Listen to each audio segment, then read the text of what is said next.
How to Become Rich. Yeah, that's the title say. Oke, sebelumnya perkenalkan, gue ini TX Art. Gue seorang artis, nggak profesional sih, tapi ya lihat sendirilah portofolionya ya. Dan gue mungkin sekarang mau coba format yang seperti PNG tuber gitu ya, versi lightnya VTuber sih. Oke, gue base-nya itu digital art. Gue senang ilustrasi, apalagi portrait. Dan gue juga pernah mencoba menjadi NFT artist, walaupun gak lama ya. Yang jelas gue sekarang mau coba dulu nih format PNG tuber. Ya ini mungkin gak sesuai ya dengan ranah yang gue mau ceritain, karena gue bukan anak ekonomi, tapi gue cerita tentang cara mengatur finansial. Ya biasa kan base-nya itu ekonomi ya tapi yang cerita orang art. Oke, sebelum gue cerita, ya gue mau mastiin lah subscribe dulu lah channel ini, biar ya mungkin dapat konten selanjutnya, atau ya bantu mensupport lah. Oke, jadi gue mau cerita pandangan gue nih, gimana cara mendapatkan uang yang banyak. Pastinya orang banyak yang bermimpi soal itu, ya termasuk gue. Jadi di sini gue mau beropini tentang bagaimana caranya untuk mendapatkan penghasilan ya sebanyak mungkin gitu, dengan cara-cara yang gue tahu dari pandangan gue, yang dimana beberapa cara ini pernah gue coba sebelumnya. Ini real no fake. Sebenarnya kalau untuk zaman sekarang ya, itu banyak loh cara untuk dapatin uang, apalagi di era digital ini gitu. Lo bisa dapatin uang dari internet, gak perlu kerja sana sini. Ya lu tiba-tiba dapat aja gitu uang, entah dari mana. Ya mungkin judi online kali kan. Tapi ya dari digital ini sudah bisa dapat uang gitu. Ya nominalnya mungkin kadang ada yang dikit, kadang ada yang beneran banyak. Ya tergantung dengan apa yang lo lakuin sih. Kecuali kalau pinjaman online tuh nggak jelas tuh, nggak usah. Kecuali kalau misalnya ada keadaan yang mendesak atau darurat, ya lo boleh sih minjam pinjaman online gitu. Oke, dari cara-cara yang gue sebutin ini, bisa dibilang lo nggak mesti punya banyak syarat untuk melakukan ini. Lo bisa sendiri melakukan tanpa ada batasan, dan ya semua orang bisa lakuin itu. Oke, cara pertama itu adalah korupsi. Enggak bercanda. Itu tidak benar ya adik-adik. Mungkin cara yang pertama itu adalah menjadi selebriti, entah itu YouTuber, TikTokers, atau selebgram, dan lain-lainnya lah. Gua yakin dari lo semua itu pasti mikir kalau cara ini yang paling mudah dapat banyak uang. Ya bener, bagi gua ini cara salah satunya yang banyak mendapatkan uang, entah dari endorse, entah dari kerjasama sama apa gitu, collab dan lain-lainnya gitu. Tapi dari menjadi content creator itu sebenarnya nggak mudah. Buat mikir konten aja itu lumayan susah loh. Sorry notif gue. Karena kita kalau mau jadi content creator itu mesti konsisten. Dan kalau bisa itu setiap hari itu mesti minimal upload satu video gitu. Kalau menjadi ini ya kayak YouTuber atau TikToker, nah itu buat konsep itu susah loh. Kecuali kalau lo buat videonya itu ngasal-ngasal, ya terserah aja sih. Cuma ntar takutnya brand image lo itu bakal jelek kalau misalnya lo buat konten yang ngasal-ngasal. Jadi sebenarnya gue salut banget sama orang-orang yang bisa keep consistent menjadi YouTuber or TikToker, selebgram. Ya buat video itu susah coy, sumpah. Gue aja yang ginian itu mikirnya itu lama, magernya itu berat banget dah pokoknya. Dan ya kalau misalnya bisa konsisten itu, well it's worth it to do it. Dan ya uangnya itu bisa berpenghasilan lah. Tapi ya rezeki masing-masing lah ya. Oke, mungkin cara selanjutnya itu adalah berwirausaha, jualan. Kalau jualan itu dia untungnya itu banyak, nggak sedikit. Cuma pengeluarannya itu terkadang banyak juga. Apalagi untuk awal-awal itu kita bisa dibilang mungkin bakar uang dulu kali ya, biar jualan kita itu naik gitu. Entah dari promosi, dari produk untuk memaksimalkannya, packaging, dan lain-lainnya. Produk itu kan macam-macam ya. Tapi bisa dibilang kalau untuk berpenghasilan itu lumayan banyak loh kalau misalnya Anda bisa mengaturnya ya.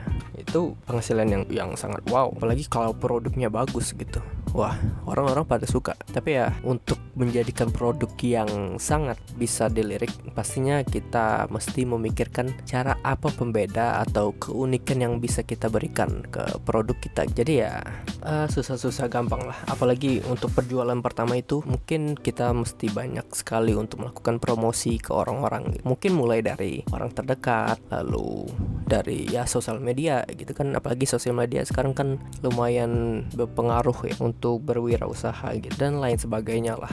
Yang jelas untuk berwirausaha itu bisa dibilang worth it untuk dilakukan. Tapi kalau bisa itu dilakukan secara niche bahasanya kali ya. Dia seperti istilahnya itu mengkerucutkan gitu. Menjadi titik fokusnya itu ada gitu. Ya gue tahu gue ngomongnya ngasal gini, cuma ya lu ngerti lah maksudnya gitu.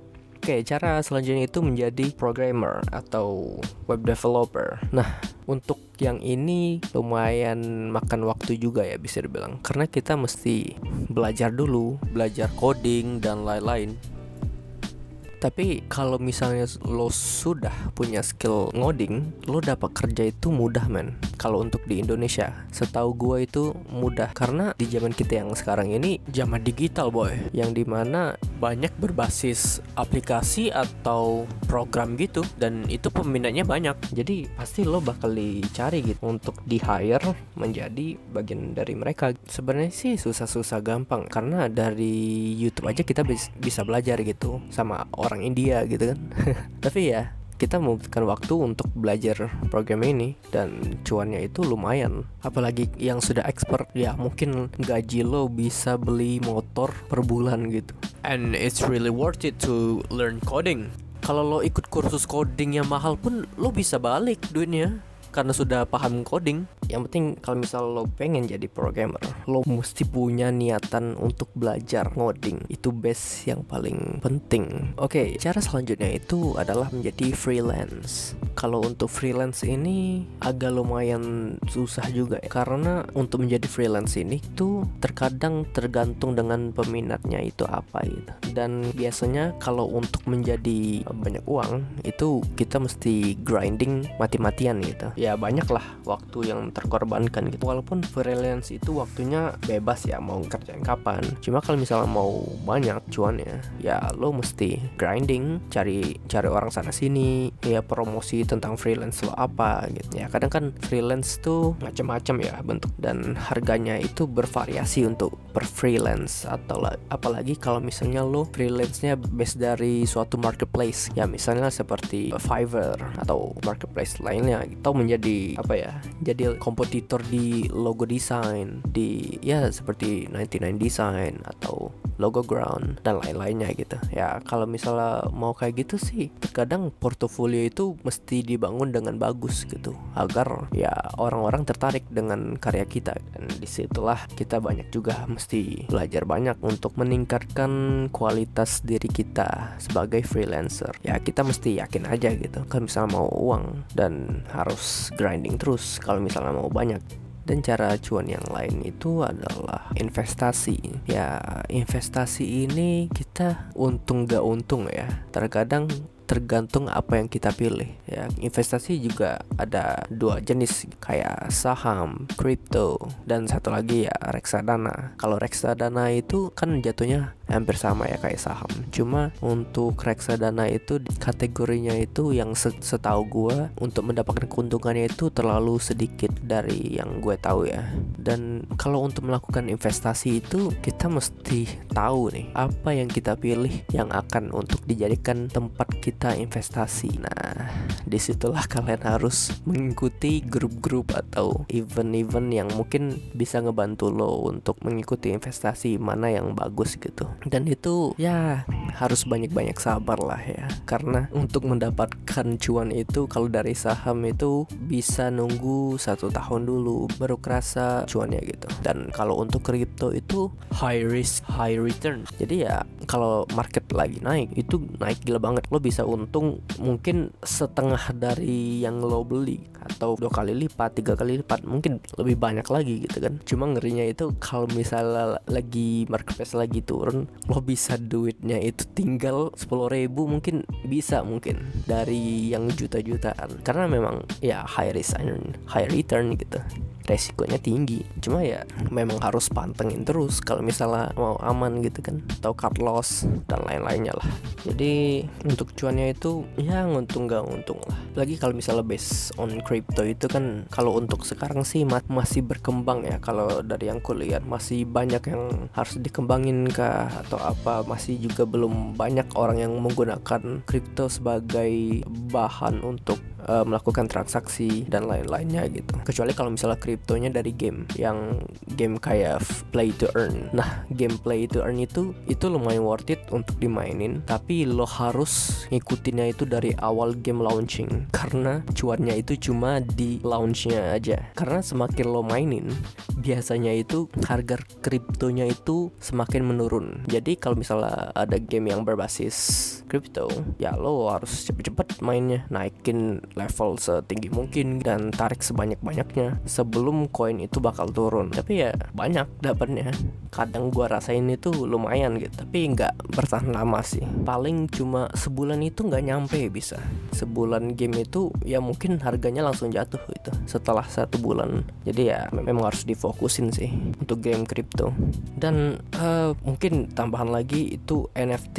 Nah, kalau misalnya untuk NFT ini kita mesti aktif banget di community kalau misalnya mau NFT-nya itu terjual, karena bisa dibilang NFT ini based on community gitu. Jadi kalau misalnya lo mau kejual, mau pecah telur dari NFT, itu lo mesti aktif banget di sosial media dan grup-grup atau komunitas yang ada di sana. Dan biasanya itu di Twitter sih banyak yang gituan. Dan itu lo mesti promosiin diri lo sebanyak mungkin biar orang tertarik dengan NFT lo dan percaya dengan roadmap yang lo buat. Jadi ya semangat aja kalau misalnya lo kepengen buat NFT dan mau terjual. Ya semua cara itu sih sebenarnya ya ada plus minusnya lah ya. Tapi ya selagi konsisten sih bakal kerasa sih cuannya. Dan lo juga nggak boleh boros juga. Lo mesti tabung hasil yang lo dapatin. Dan kadang rezeki orang beda-beda ya. Kadang orang bisa langsung dapat banyak, tapi kadang juga orang mesti ngumpulin sedikit demi sedikit biar dapat cuan yang banyak gitu. Tapi yang jelas ya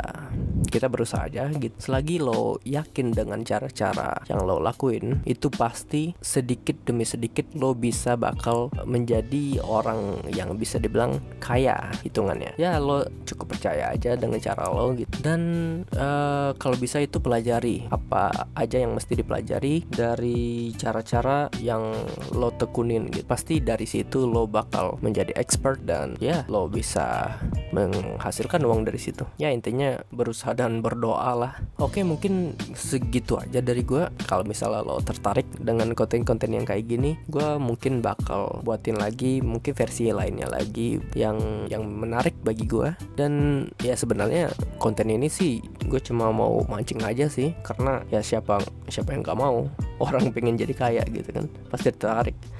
Ya jatuhnya ini clickbait lah.